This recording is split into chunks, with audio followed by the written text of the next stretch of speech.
Hi friends, this is Abhishek Singh, first year MBBS student at KGMC, and this video is going to the video for which I have made this channel. It is purely made for the NEET aspirants. So as the current date issued by the government is 1 August, so not more than 40 to 43 days are left in your exam. और and the thing is कि ये जो दिन होते हैं last के 40 to 40-50 दिन, ये बहुत ही क्रिटिकल डेज़ होते हैं हमारी लाइफ के, हमारी नीट की प्रिपरेशन के, क्योंकि हमारी पूरी साल की जो मेहनत है, हार्ड वर्क है, that depends on these days. अगर हम इनका अच्छी तरह से इस्तेमाल कर लेते हैं, जुडिशियसली इस्तेमाल कर लेते हैं, तो रिजल्ट काफ़ी अच्छा आता है। और वहीं इन दिनों में अगर हम डिप्रेस हो जाते हैं, डीमोटिवेट हो जाते हैं कुछ चीज़ों की वजह से, या डाइवर्ट हो जाते हैं कुछ चीज़ों की वजह से, तो पूरी साल की मेहनत ख़राब भी हो जाती है। तो फ्रेंड्स, मैं कुछ पॉइंट्स बताऊंगा इस वीडियो में जिनके ऊपर आपको ध्यान देना चाहिए या फिर उनके ऊपर वर्क करना चाहिए अगर आपने अभी तक उन पर ध्यान नहीं दिया है तो। क्योंकि अक्सर क्या होता है, उनमें अगर इन चीज़ों में अगर गलती होती है तो सिर्फ एक ही ऑप्शन हमारे पास रह जाता है, वो होता है ड्रॉप करना। मैंने भी ये सारी गलतियाँ की तो मुझे ड्रॉप करना पड़ा, बाद में सुधार किया, तो now I am one of the best medical colleges of UP. So तो इन पॉइंट्स पर ध्यान ज़रूर दीजिएगा। तो क्या होता है कि ये जो हमारा पीरियड होता है वो पीरियड ऑफ अनसर्टेनिटी होता है। बिकॉज क्या होता है, डेट्स आती हैं और फिर आगे एक्सटेंड हो जाती हैं, तो हमारी पूरी प्लानिंग भी इससे अफेक्ट होती है। तो हमें करना क्या चाहिए, हमें करना ये चाहिए कि जो भी डेट आ रही है उसको हमें फाइनल डेट मान कर चलना चाहिए, और फाइनल डेट मान कर वो फीलिंग अपने अंदर जगा कर प्रिपरेशन करनी चाहिए। अपने जो चैप्टर्स हैं, टोटल चैप्टर्स जो हमारे नीट में सिलेबस में आते हैं 100 चैप्टर्स होते हैं, उससे ज़्यादा नहीं होते हैं। तो उसको हमें जितने डेज़ रह गए हैं उसके हिसाब से डिस्ट्रीब्यूट कर लेना चाहिए, और कुछ इस तरह से डिस्ट्रीब्यूट करना चाहिए कि उन दिनों में हमारा रिवीजन हो जाए। हम पूरा एनसीईआरटी की बुक्स को पढ़ लें, एक से वो 2 बार पढ़ लें, ऐसा हमें डिस्ट्रीब्यूशन करना चाहिए, है ना। और रिवीजन भी करते रहना चाहिए, जो हमने पिछला पढ़ लिया है उसका रिवाइज भी करते रहें साथ के साथ। क्योंकि चीज़ें क्या होती हैं, वोलेटाइल होती हैं। एनसीईआरटी में जो टेक्स्ट है वो प्योरली इन्फॉर्मेशन है मोस्टली, और जो इन्फॉर्मेशन पूछी जाती है तो वोलेटाइल होती है, वो पड़ जाती है दिमाग से साथ समय के साथ साथ। और फिर जब हम एमसीक्यू करते हैं तो टाइम लगने लगता है सॉल्व करने में। तो जितना जल्दी का पढ़ा हुआ होगा, जितना हम करंटली हमारा पढ़ा हुआ होगा, उतने जल्दी हमारे एमसीक्यू सॉल्व होते हैं। तो रिवीजन तो करते रहना पड़ेगा एग्ज़ाम के लास्ट डे तक। जितनी डेट एक्सटेंड होती है उतना आपका रिवीजन और ज़्यादा बार हो जाएगा और आपका स्ट्रॉन्ग हो जाएगा। तो पैनिक होने की तो कोई ज़रूरत नहीं है। जितने डेज लेफ्ट हैं उतना रिवीजन करते जाइए, जितनी डेट एक्सटेंड होगी उतने रिवीजन, साइकिल्स ऑफ रिवीजन बढ़ते चले जाएंगे। सिंपल। और पढ़ना क्या है, तो मैं तो आपको यही सजेस्ट करूँगा कि जितना हो सके आप इन दिनों में एनसीईआरटी ही पढ़ें। इधर उधर भागने की कोई ज़रूरत नहीं है, और भागेंगे तो अपना समय ख़राब करेंगे, है ना। Focus only on NCERT as much as you can. Because आपने अभी साल भर जितना भी कोचिंग का मटेरियल पढ़ा है या रेफरेंस बुक्स जितनी पढ़ी हैं, अच्छी बात है आपने पढ़ी हैं, लेकिन मैं आपको बता दूं वो आपके काम नहीं आएंगी नीट के एग्ज़ाम में, बिल्कुल भी काम नहीं आएंगी। जो ट्रेंड अभी चल रहा है वो क्या है कि year by year paper is getting easier and mostly more and more NCERT based, है ना। तो क्या है कि जितनी बार आप एनसीईआरटी पढ़ेंगे उतना अच्छा है आपके लिए। क्वेश्चंस करने ही होंगे आपको, प्रीवियस ईयर्स के क्वेश्चंस कीजिए।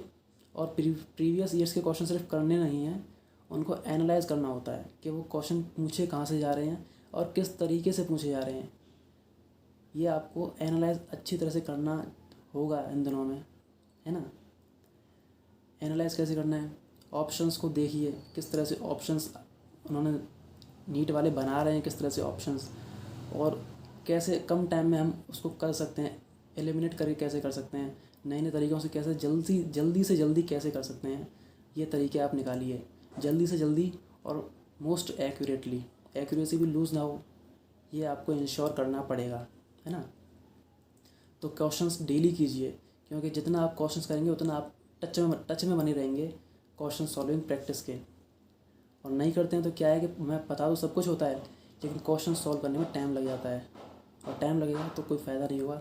चाहे आपको कितनी भी नॉलेज क्यों ना हो, कितना भी आपने इन्फॉर्मेशन आपको रटी पड़ी क्यों ना हो, कोई फ़ायदा नहीं है, काम नहीं आ पाएगी यार। क्वेश्चन सॉल्व नहीं हो पा रहे हैं ढंग से तो, है ना। तो question practice is a must. और क्वेश्चंस ऐसे कीजिए जो एनसीईआरटी बेस्ड हों, है ना। बाहर के इधर उधर से बेस्ड क्वेश्चंस खामखा में आपका टाइम ख़राब करेंगे और आपको डिमोटिवेट डिप्रेस भी करेंगे।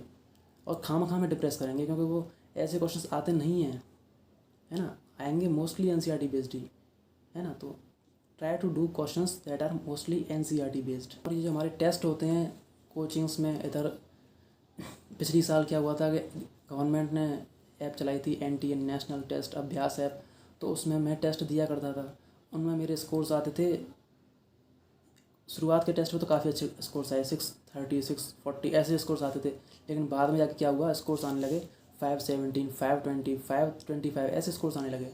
तो कहने का मतलब ये है कि ऐसे एग्ज़ाम्स में अगर आपका स्कोर कम आ रहा है या फिर रैंक कम आ रही है तो ज़्यादा ध्यान ना दें उस पर, है ना, क्योंकि एक्चुअल नीट एग्ज़ाम में आपका क्या स्कोर आएगा वो इससे प्रिडिक्ट नहीं होने वाला है, क्योंकि वो डिपेंड करेगा आप उन 3 घंटों में क्या करते हो, कैसे करते हो, आपका टेम्परामेंट उन 3 घंटों में क्या होता है, आपका कंपोजर क्या होता है, वो उस पर डिपेंड करेगा, है ना, इन पर डिपेंड नहीं करेगा।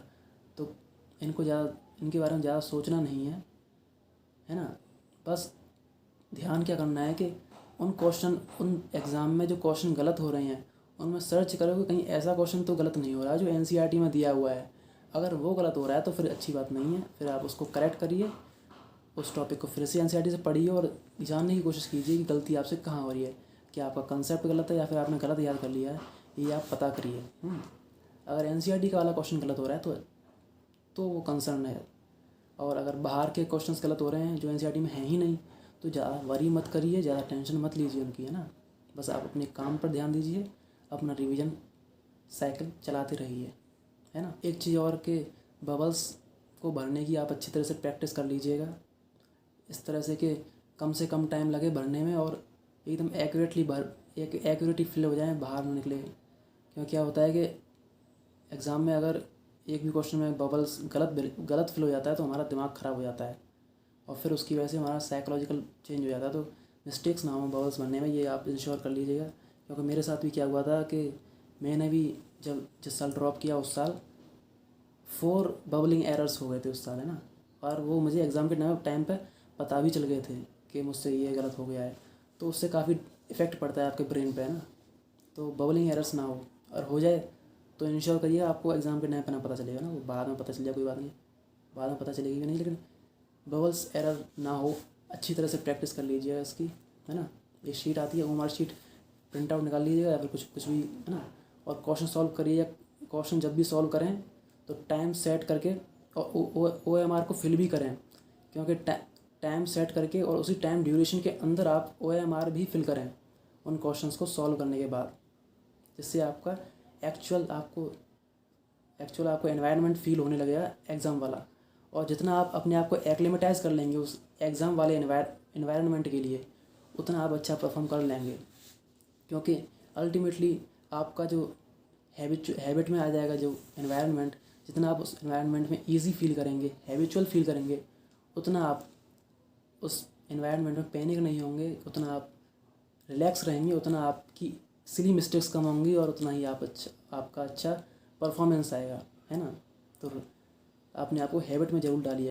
और लास्ट में मैं यही कहना चाहूँगा कि माय डियर फ्रेंड्स, अपना कॉन्फिडेंस लो मत होने दीजिएगा।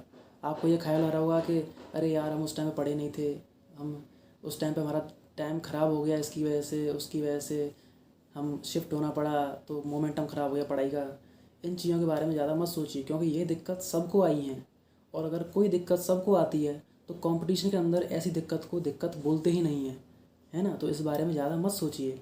सोचिए किस चीज़ के बारे में, जो दिन आपके पास अब बचे हैं उसके बारे में सोचिए, और हो सकता है थोड़े से और मिल जाएंगे अगर डेट एक्सटेंड होती है तो जो बचा टाइम है उसके बारे में सोचिए, उसको कैसे यूटिलाइज़ करना है उसके बारे में सोचिए। पीछे क्या हुआ है, कैसे हुआ है, उन चीज़ों के बारे में सोचने की कोई ज़रूरत नहीं है ना। Because this NEET exam don't require too much knowledge. Only thing that it requires is your temperament, your composure in those 3 hours of the exam, ठीक है ना। और एक्चुअली क्या होता है कि हमारी कैपेबिलिटीज़ के बारे में, हम क्या कर सकते हैं या क्या कर सकते थे, ये हमें खुद भी पता नहीं होता है। मैं अपनी बात करूँ तो एग्ज़ाम से लास्ट 14 डेज़ तक मुझे ये कॉन्फिडेंस नहीं था कि मुझे कोई गवर्नमेंट कॉलेज मिल जाएगा, है ना। और एग्ज़ाम दिया तो रिजल्ट ये आया। तो मैं आपसे यही कहना चाहता हूँ कि लास्ट डे तक प्रिपरेशन करिएगा, एग्ज़ाम दीजिएगा, अपना बेस्ट देने की कोशिश करिए, क्योंकि आपका बेस्ट क्या है ये आपको अभी खुद नहीं पता है। पता तब चलेगा जब रिजल्ट आएगा, ठीक है ना। So try your best until the last day of your exam. और that was all it in this video. अगर आपको कुछ और भी पूछना हो तो आप कमेंट सेक्शन में लिख सकते हैं, मैं उसके ऊपर एक वीडियो बना दूंगा अलग से, ठीक है ना। So that was all it. It's your boy Abhishek Singh and keep hard working, keep studying, stay healthy, stay happy, stay safe, and best of luck for your exam.